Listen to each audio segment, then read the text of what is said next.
And tell me, after that was over, at the time you were at BlackRock. You'd been the CEO of Merrill Lynch's asset management business. BlackRock bought that. And then they brought you into the organization, and things went swimmingly from there, right? Some know the story.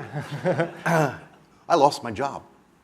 Now, I think we all know when you're reasonably senior at a firm and you lose your job, unless you have your hand in the cookie jar, it's never as simple as one little thing. Sure.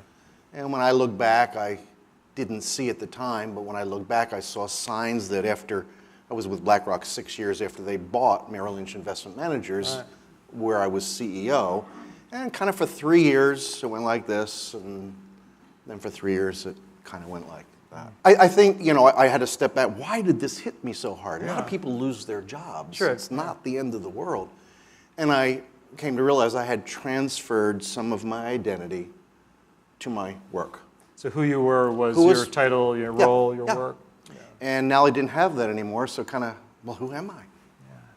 So if you went to a party or something, or just whether old friends or new, and people say, how you doing, or what's going on at work, or someone didn't, like, what do you do? How did you, that must have been a very painful question. So I award on my sleeve is a little strong, but I came from, the first 57 years of my life, I didn't need any help. Yeah.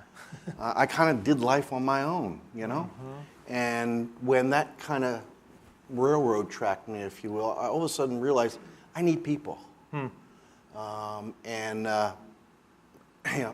I formed a board, you may remember this, of 5 guys. No, I didn't name the restaurant, but five guys, yeah, I should have. Yeah. I like that.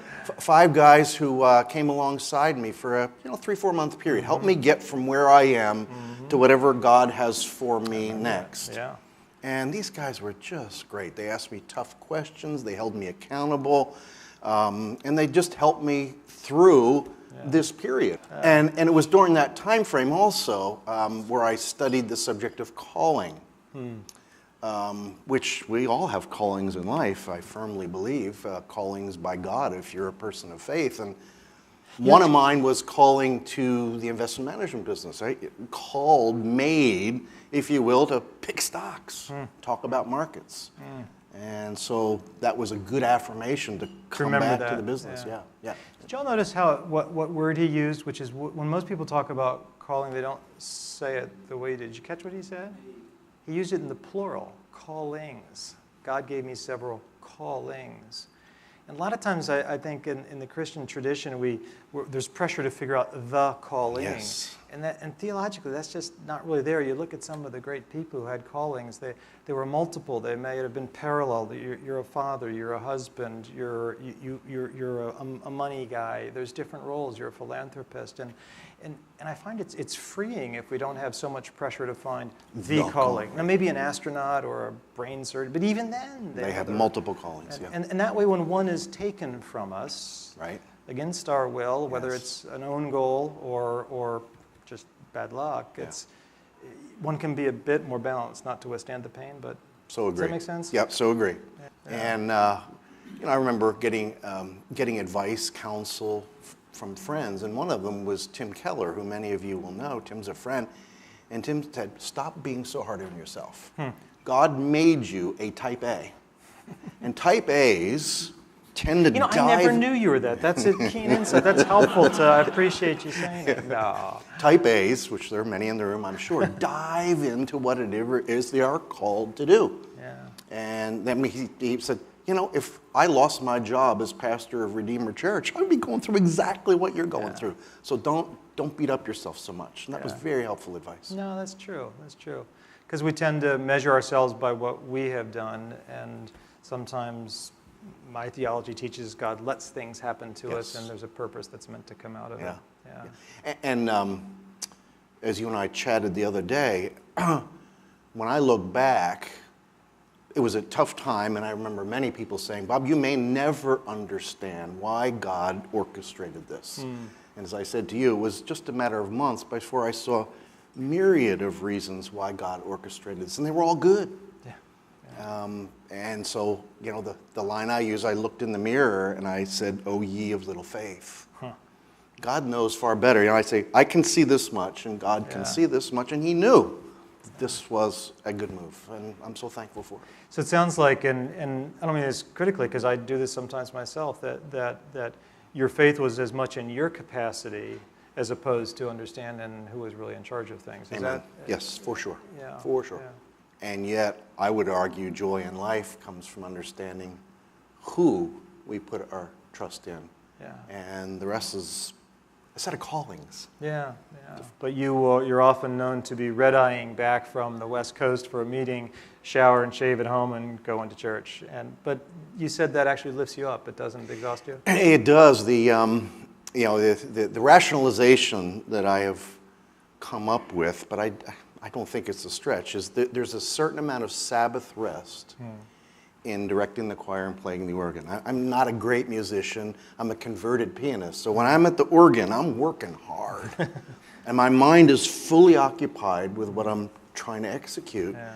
And everything else, there's no room for anything else in my mind. So it becomes a Sabbath mental rest, not necessarily a physical rest. And Sabbath mental rest is important as well as physical rest. That's right. I was asked earlier today, Bob, if we put the funds you manage through an ESG screen, how would they come out?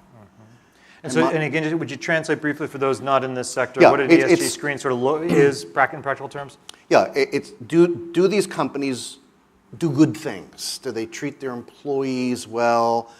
Do they have good accounting practices? Are they recognized to be good quality citizens? That sort of thing. So some people call those positive screens Yes. as opposed to negative screens. Like we're not going to invest in you because you do these bad things, Right. or we are going to invest in you because you do these good things. Yes. Okay, thanks. Thank you for Back to your story. Now, a little cottage industry, it's more than a cottage industry now, has grown out of ESG investing.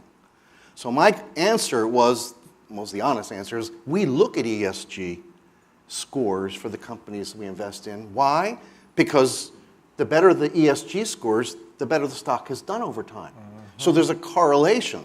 It's the same thing like earnings. Companies that have improving earnings tend to do better than companies with deteriorating earnings from the stock. So any tool I can use to win, and ESG happens to be one of them, I use it. So even if you're a total dirtball and could care less about the universe, should look at ESG you should use these Bingo. good Yes. measurements. You know, back to the talk earlier about our conversation about callings in the plural.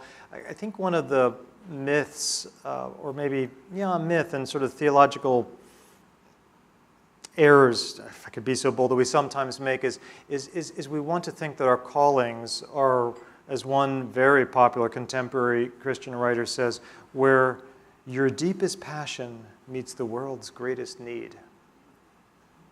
Rubbish. I mean, there's the rare few who get to be the first chair pianist, or who get to design code like they're just wired to do, or to be an artist. But for most of us, we're an English major and we're selling securities, or we're a history major and we're in marketing. Like what? So a lot, and go back and study some of the biblical callings. Most of the people were not really that happy with what God asked them to do. Very good point. And the PS that is God fills in the gap. And so we're not called to enjoy ourselves. We're not called to love what we do. And when we have those rare moments, whew, thank you, it's great. But a lot of work is tough, and we're meant to be there for reasons we may not realize till later. Well, you know, as I've listened to Bob's wonderful remarks and a whole range of things, and here we know we're good friends, we've known each other for a long time. I've learned a lot of things tonight that I want to thank you for your intellectual curiosity, your theological curiosity, and frankly your introspection to learn things about yourself. Sometimes they're pleasant discoveries, and sometimes they're not pleasant discoveries, but you lean into some of those things and you come out a stronger human being as a result. So on behalf of GLF, thank you. How about a round of applause for